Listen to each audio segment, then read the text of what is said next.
Assalamualaikum warahmatullahi wabarakatuh. Perkenalkan, nama saya Farhan Al-Fataya dengan NIM C1C022143 dengan mata pelajaran metodologi penelitian yang diampu oleh dosen Dr. Wirmi Eka Putra dengan judul analisis deskriptif. 1. Pengertian analisis deskriptif.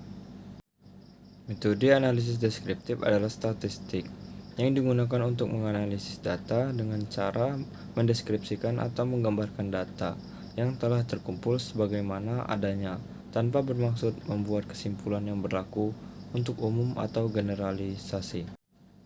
2. Prinsip dasar analisis deskriptif.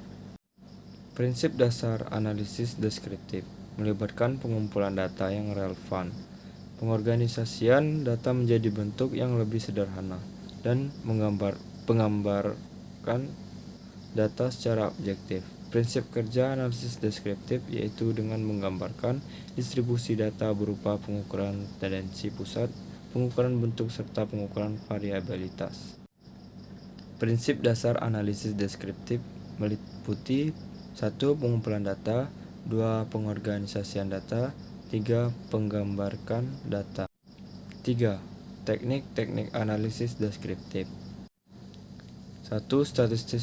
Statistik deskriptif. Statistik deskriptif digunakan untuk menghitung dan menggambarkan ukuran pemusatan data seperti mean atau rata-rata, median atau median, dan modus atau nilai yang paling sering muncul. Statistik deskriptif juga dapat digunakan untuk menghitung ukuran penyebaran data seperti range, deviasi standar, dan variasi. Grafik atau diagram. Grafik atau diagram digunakan untuk menggambarkan data secara visual. Beberapa jenis grafik yang umum digunakan dalam analisis deskriptif adalah grafik batang, grafik garis, diagram lingkaran, histogram, atau box plot. Grafik atau diagram ini membantu memvisualisasikan distribusi data, pola, dan perbedaan dalam data. 4. Metode analisis deskriptif. Ada dua metode analisis deskriptif, yaitu analisis deskriptif kuantitatif, yang kedua analisis kualitatif. 5. Komponen analisis deskriptif. Analisis deskriptif merupakan metode analisa paling mendasar untuk menjelaskan data secara umum. Analisis ini meliputi beberapa hal, yaitu 1. Distribusi frekuensi.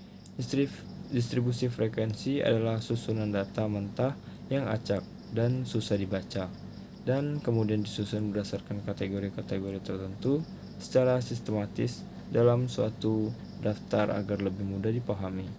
Kedua, pengukuran variabilitas. Pengukuran variabilitas digunakan untuk menjelaskan derajat pencarahan data kuantitatif. Fungsinya adalah untuk mengetahui homogenitas maupun heterogenitas data. Dalam suatu data, nilai variansi selalu berbeda. 3. Pengukuran tendensi pusat. Pengukuran tendensi pusat merupakan ukuran yang mewakili kumpulan data, berguna mendapatkan gambaran lebih jelas tentang data, baik mengenai populasi ataupun data. 6. Cara kerja analisis deskriptif. Cara kerja analisis deskriptif dibagi menjadi 4 tahapan, yaitu 1. Identifikasi metrik, 2. Identifikasi data yang diperlukan, 3. Ekstraksi data, 4. Analisis data. 7. Manfaat analisis deskriptif. 1. Memberi gambaran informasi pada data. Manfaat pertama dari analisis ini adalah harus bisa memberi gambaran informasi apa saja yang bisa didapatkan dari data yang digunakan.